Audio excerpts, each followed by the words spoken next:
Hi everyone, and welcome to today's video. This is a B2 level writing lesson, and today we're going to be learning how to write an argument article and how to address both sides of a topic and list advantages and disadvantages of both sides. Okay, so some students take a gap year, take a year off between school and university or college, and this is commonly called a gap year. So why do people take a gap year?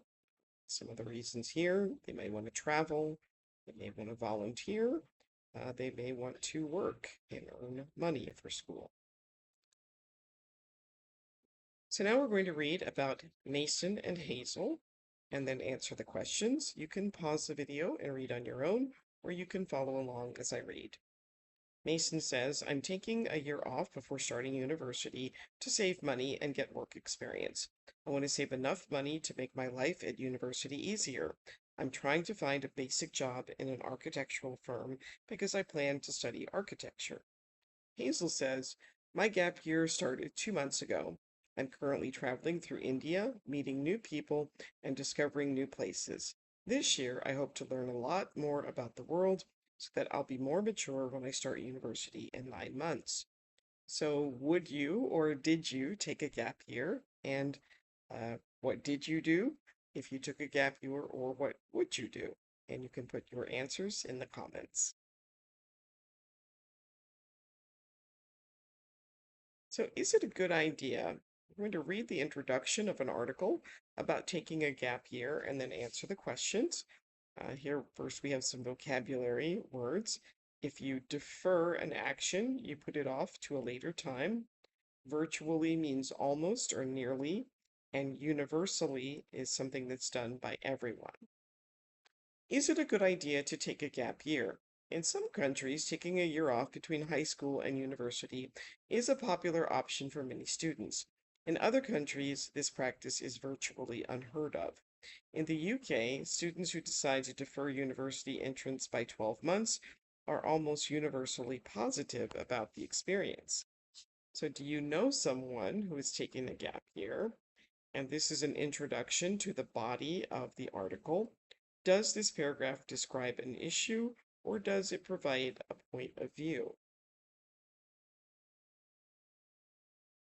And you can answer those again in the comments. So when you write about a subject, you often have to present both sides of a story. So take a few moments to think about taking a gap year and make some notes and write at least 3 advantages and 3 disadvantages. And if you need to, think about how your family and friends would react if you said, I'm going to take a year off before going to university. What would they say?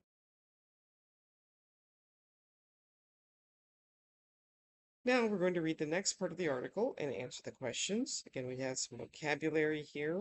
Your comfort zone is a state where things and people are familiar to you. You feel relaxed and comfortable. You feel in control of your life.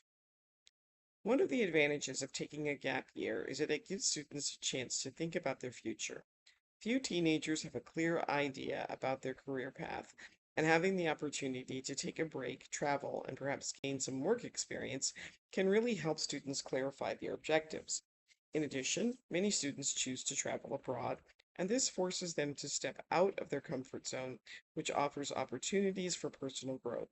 As a result, most students find that they become more confident and independent. So, which verb means to make something clear or understandable? So that would be to clarify. And what does personal growth mean? Um, it can mean developing more maturity, maybe developing special skills, gaining experience, just anything that would help you be a better person, a more effective person. And what examples of personal growth does the author give in the text? Um, so, stepping out of your comfort zone, becoming more confident and independent. And is it true that most teenagers don't know what they want to do for a career? And you can answer that question in the comments. Now we'll read the next paragraph of the article and answer the questions. First, we have the vocabulary word rust. Rust is a reddish-brown coating that appears on steel objects. When we say we have rusty skills, we mean that our skills are not at the same level as they were before. One major drawback of taking a year off, especially if you plan to travel abroad, is the cost. Most students plan to do at least some part-time or temporary work, but in many cases, their earnings do not cover their expenses. On top of this, students may feel that they are putting themselves at a disadvantage academically by taking time off. They may find that they have forgotten a lot or that their study skills are rusty, and it may be hard to adjust to life back in the classroom. So what two disadvantages does the author present here? Uh, it talks about cost and forgetting a lot of information or having rusty study skills. Which words mean you spend more money than you earn? So earnings do not cover expenses. And what two examples does the author give to show an academic disadvantage? Again, forgetting things or allowing your study skills to be rusty. Right, now we'll read the conclusion to the article and answer the question. Again, our vocabulary words. Your circumstances are your state of well-being in a situation, often financial or material. If you are overextended, you have too many responsibilities or too much work. To conclude, the decision about whether to take a gap year depends to a large part on each student's circumstances. Personally, I think it's better for students to continue with their studies after high school, unless they already have the funds to cover the cost. Studying at university is expensive, and in my opinion, it is better to avoid being overextended before you even start. So which words show the author's point of view? So the author says, personally, and I think, and in my opinion.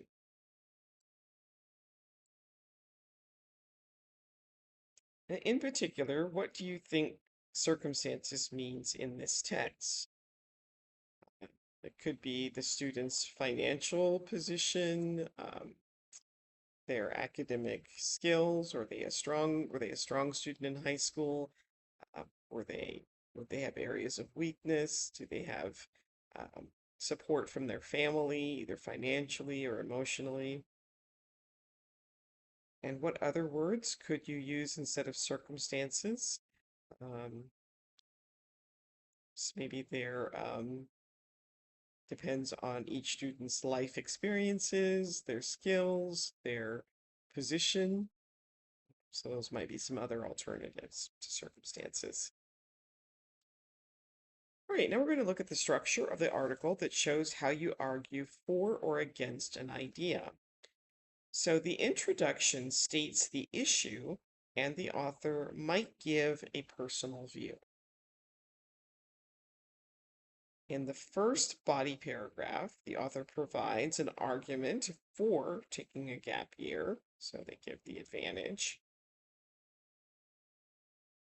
In the second body paragraph, the author writes about the arguments against taking a gap year, so one major drawback. And in the conclusion, the author restates the issue from the introduction and provides a personal point of view.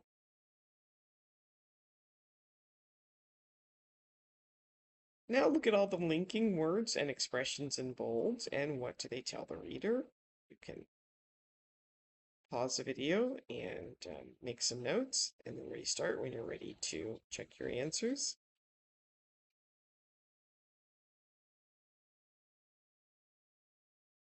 Okay, in addition, adds extra information to the previous point.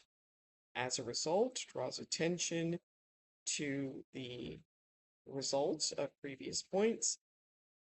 On top of this, has the same function as in addition. And to conclude, it brings the reader's attention to the closing of the author's article and personally denotes an opinion and not a fact.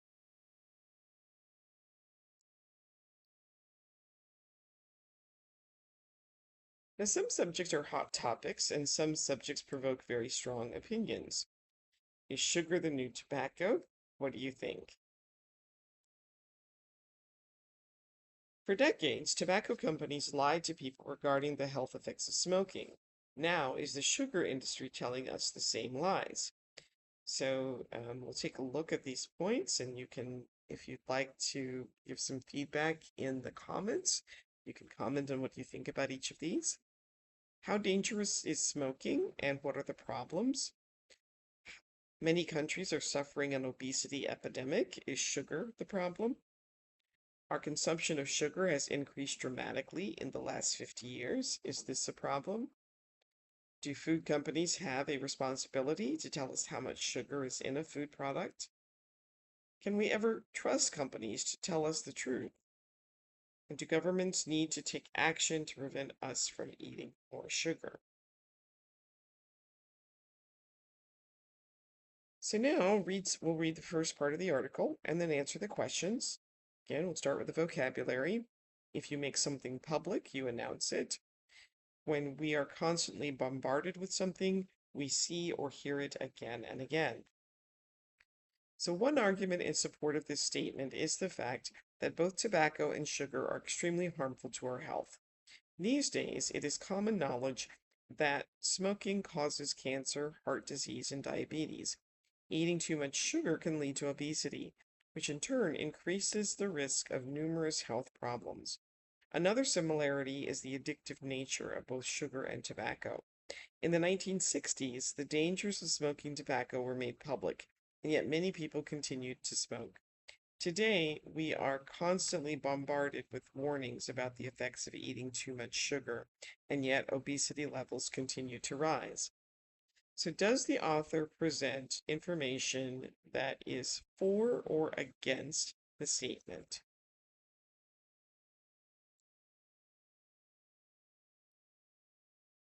Well, he starts off by talking about um, one argument in support of this statement is the fact that tobacco and sugar are extremely harmful to our health. So he is first presenting um, information that is for the statement, sugar being the new tobacco. And what 2 points does the author make about sugar and tobacco?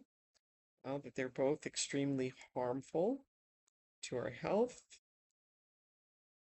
uh, and that they are both addictive in nature.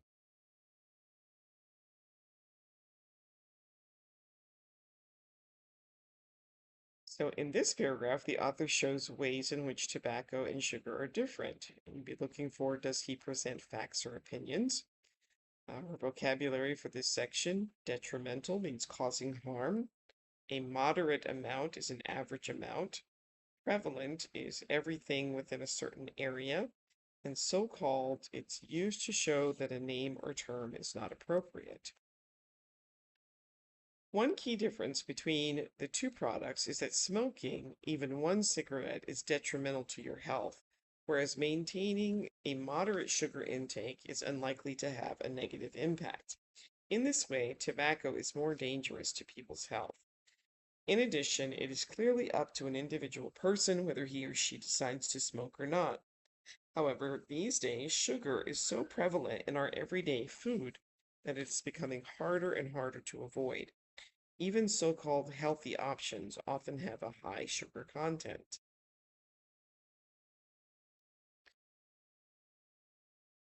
So he does present facts, some facts, indicating that sugar can be in many products and we're not even aware of that. I would say that is a fact. Um, the other, but he also has some opinions. Clearly up to the individual to smoke. Um, so there are both. He uses both facts and opinions in this section. All right, now we'll read the conclusion. In conclusion, I believe that while tobacco and sugar both have an adverse effect on our health, the consequences of smoking are far worse. However, consuming too much sugar is a widespread problem in our society today. Studies show that preventing tobacco companies from advertising their products resulted in a significant decline in the number of smokers. I think that a similar approach could be taken to ban advertisements for sugary foods and drinks. So which adjective is similar to harmful? So that would be an adverse effect. And which adjective is similar to prevalent?